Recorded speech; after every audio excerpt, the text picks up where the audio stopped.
I honestly hope this video doesn't go for too long because I know I can talk about this character all day. Vora is our newest flank character, who is currently available for testing on the PTS.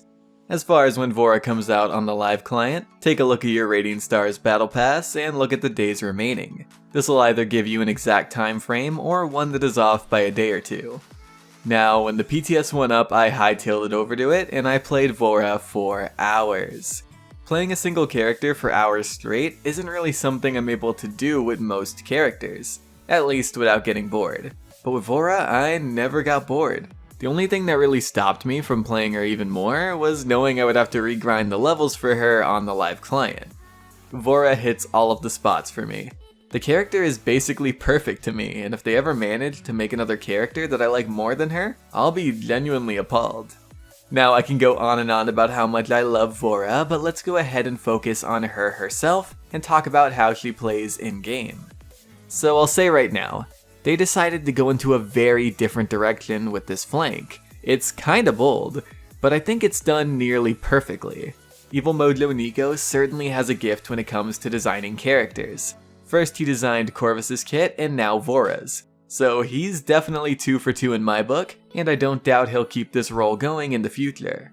So what makes Vora so different is that her kit has a lot of utility and CC, and that's something you don't really find on any flanks. Some flanks like Maeve and Evie have CC ults, and flanks like Buck and Talus have singular weaker CC as part of an ability, but that's really it.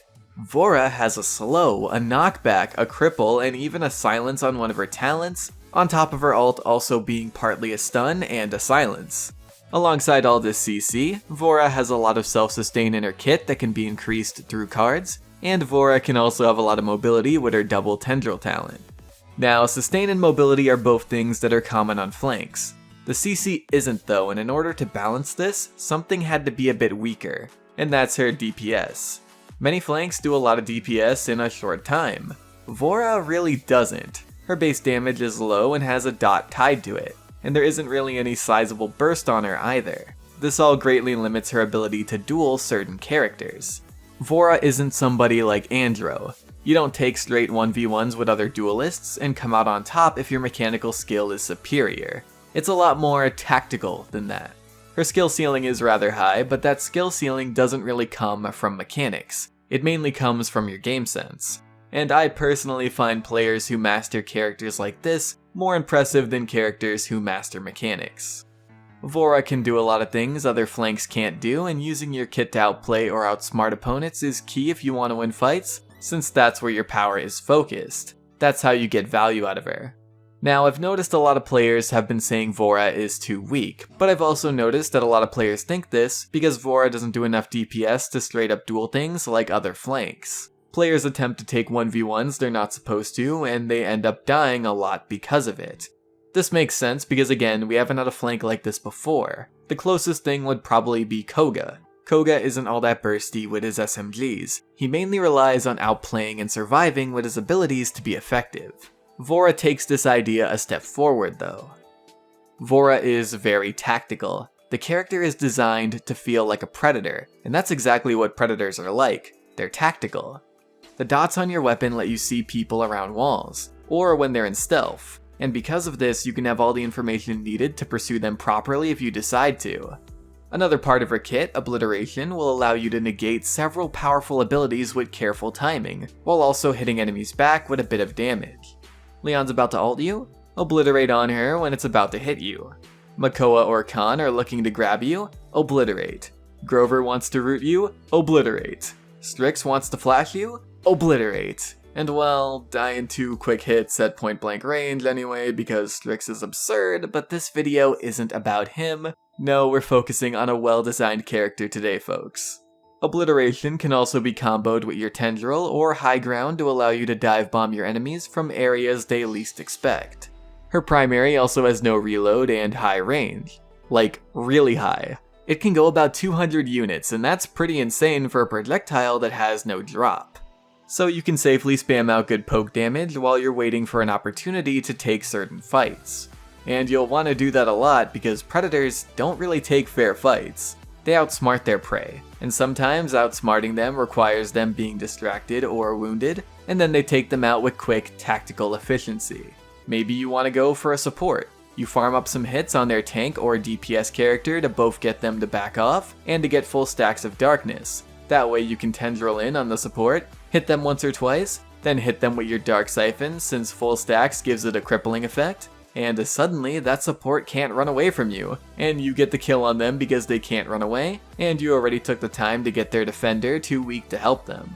No other flank in the game can stop a support from using their movement ability, outside of Eevee using a whole ult on them. Here's another one. Maybe there's a Shaolin. He's focusing on someone else. You go in on him, hit him with a few attacks, he goes invis, but you can see where he is because of the dot. And you know he's probably going to hit you with a crippling burst arrow out of stealth. You obliterate to eat up the arrow, and hit him when he comes out of stealth, because you know which way he was going when he was invis. And there's way more than that. There's different strats you can come up with for taking on specific characters, and I am very eager to learn the best ways to take them all on. It's going to take time, but that's okay. It's a very rewarding feeling to constantly see the time you put into a character pay off. Now honestly, Vora isn't going to be everyone's cup of tea. Tactical characters like this aren't for everyone. A lot of people prefer flanks who are more mechanically flashy with high damage or burst like Andro or Maeve. Being flashier tends to feel cooler, and characters like that often feel more familiar anyway. Doesn't take quite as much tactical work, and that's okay, not every character is for everyone. But I know the people who take the time to learn Vora will be able to pull out her potential. It'll take some time, it won't be quick, but that honestly makes her much more interesting because she isn't so clear-cut. Now I personally think Vora is designed pretty perfectly, but nothing is really perfect. There are some things Vora can use improvements on. For one, Vora is not very good against double support. The healing is too high for her to kill through since her DPS is rather low. This isn't particularly a problem with her alone though, because double support does make the game rather unfun for non-bursty characters. I know a lot of players continue to express their disdain for double support comps because of this. Personally, I believe double support comps need to go down in power quite considerably. It would help Vora as well as other characters, and make the game all around more enjoyable. But if we're talking about Vora specifically here, a consistency change could help her out a lot. As far as I can tell, weapon effects like Life Rip and Wrecker apply to her dot, but Cauterize does not.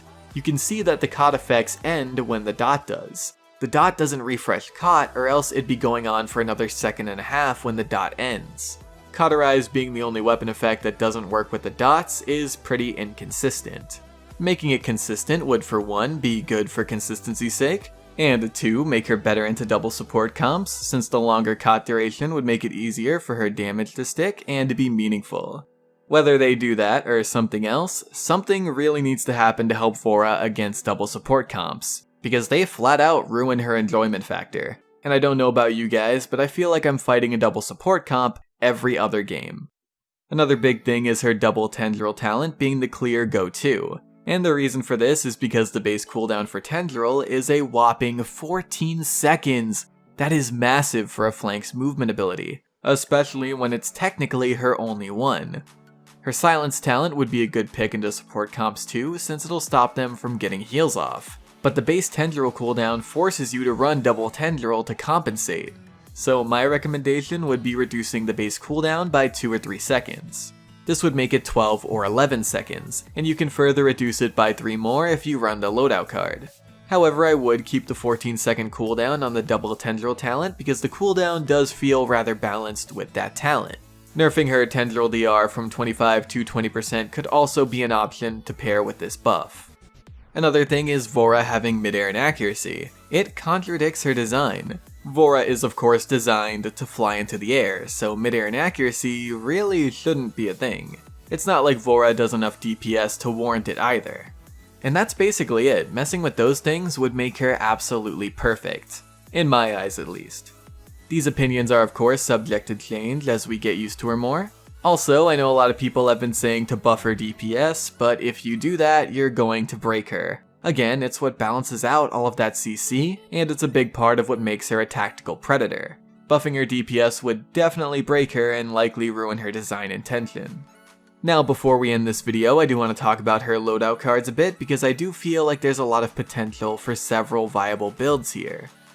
The one I was using was What May Come 4, the Ma's Embrace 5, a Dance with Fate 4, and some filler cards. Max health is good and so is Crimson Ascent, as well as any of the healing ones. I was using this build with a double Tendril talent. I've also seen people use builds that fully invest into self-sustain, as well as builds that use Tendril to lower the cooldown of other abilities. And hey, that's another build that works well with a double Tendril talent.